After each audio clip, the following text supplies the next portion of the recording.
मारा, गोली इधर से इनमें निकल गया। देखिए ये एक्सीडेंट है, ये एक्सीडेंट है। देखिए कहता कि एक्सीडेंट है। गोली कोई नहीं दर्शाता, वीडियो नहीं दर्शाता। गोली झांक झांक के बात करता मीडिया भी। देखिए गोली है कि नहीं, झांक झांक के बात करता। इधर से मारा है, देखिए आप खोल कर नहीं ले, उधर से निकला चक्का पर चक्का। चक्का देखिए न सर, गोड़ तोड़ दिया। देखिए देखिए थरवा चढ़ाया, गोड़वा टूट गया। देखिए घसेट घसेट के मारा। देखिए न से कलटिए न। देखिए इसको करिए सर, ऑफिसर से सरी आएगा तो बाहुबली बन के सबको खा रहा है।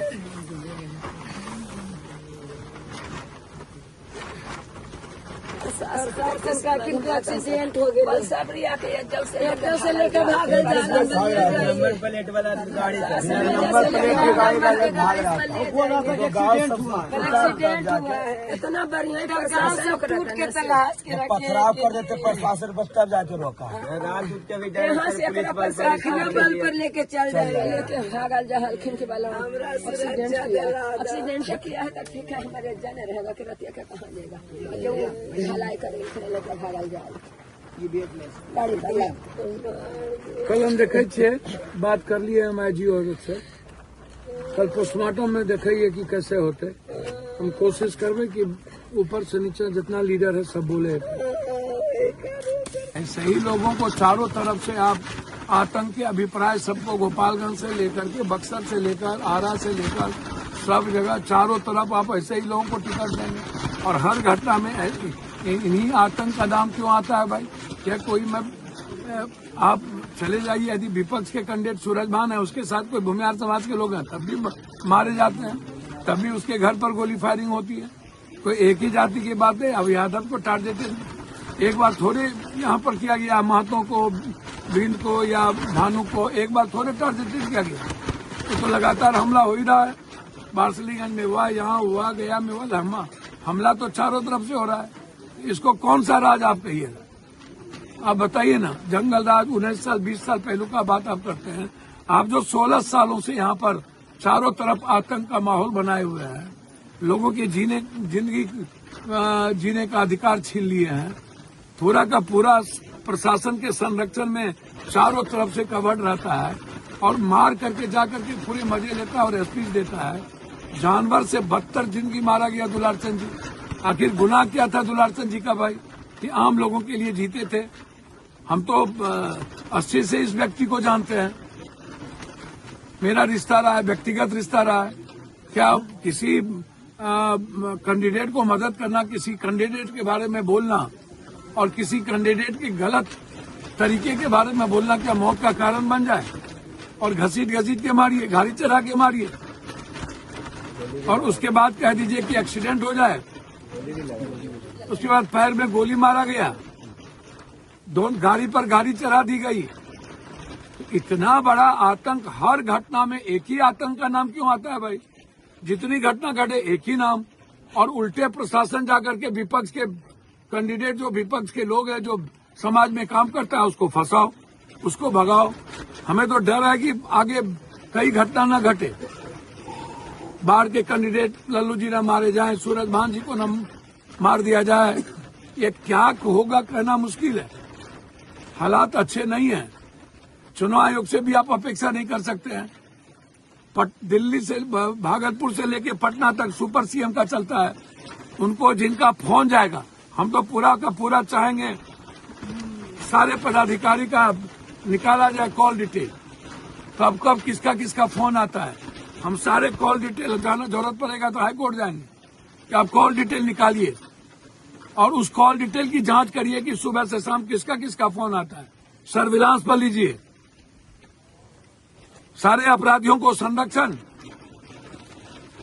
हर केस को डाइवर्ट करना, मेडिकल टीम गठित कीजिए, इनका पोस्टमार्टम करिए, अविलंब 48 घंटे के अंदर पोस्टमार्टम रिपोर्ट आप सार्वजनिक करिए और जिनका नाम इस घटना में दिया गया है उसकी गिरफ्तारी अविलंब हो और हाईकोर्ट के मॉनिटरिंग में इसकी जांच हो, एसपीडी ट्रायल हो और अविलंब एसपीडी ट्रायल करके उसकी सजा हो।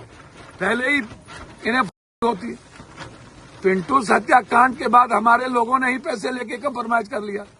यह लगातार उनके पाप और कुकर्म को के बारे में बोल रहे और तो कुछ भी दोष नहीं है इनका। बरसों से यह अपने समाज का काम करना, अपने लोगों का, समाज में जो गरीब गुरबा है उसके हित की बात करना, उसके लिए जीना। क्या लल्लू मुखिया के पक्ष में या लल्लू मुखिया के बारे में बोलना उनकी हत्या का कारण बन गया, या और किसी उम्मीदवार के पक्ष में खड़ा होना? क्या ये लोकतंत्र में यही खूबसूरती है ना कि हम स्वतंत्र होकर किसी भी के साथ हम काम कर सकें?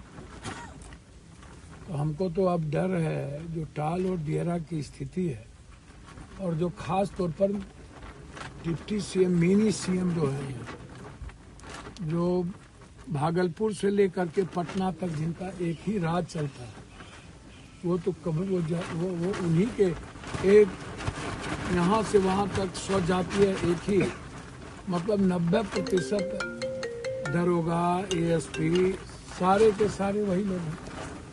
कैसे बचिएगा आप हमको बताइए? क्या इस प्रदेश में किसी गरीब को, किसी कमजोर तबके के लोग को कोई जाति सूरजभान जी के साथ यदि वही स्वजातीय खड़ा है तो उसको आप मरवा दीजिए। इनके साथ यदि कोई धानुक समाज के लोग हैं तो उसको मरवा दीजिए। धानुक समाज के साथ कोई यादव खड़ा हो तो उसको मरवा दीजिए। यादव के साथ कोई उन्हीं का जाति खड़ा हो जाए तो उनको मरवा दीजिए। सूरजभान जी के साथ उन्हीं के जाति का कोई चार हीरो खड़ा हो जाए तो उसको मरवा दीजिए। मतलब आप इतना नासूर बन चुके हैं, इतना बड़ा आप आतंकराज हैं कि आप मरवाने के बाद और स्वतंत्र होकर कहते हैं कि हमारे पर हमला किया। भैया मैं तो इतना कह सकता हूं, बहुत हो गया, अंतिम हो गया, हद हो गया। ऐसे लोगों के खिलाफ यदि सरकार संरक्षण दे रही है तो जनता को खड़ी होनी चाहिए, और मुक्ति भी मिलनी चाहिए और आजादी भी मिलनी चाहिए। आतंक को आप स्थापित कीजिएगा तो एक दिन नासूर हो जाएगा और सर पर चढ़ के बोलेगा। इसलिए फेयर चुनाव की उम्मीद तो हम बिहार में नहीं करते। हमको लग रहा है कि अब बीजेपी पूरी ताकत लगाएगा प्रशासन के द्वारा और महागुंडा राज पैदा करके आतंक का माहौल जो बना हुआ उसको और आतंक पैदा करके विपक्ष की सीटों को कमजोर करना और हराना इनका मकसद रह गया।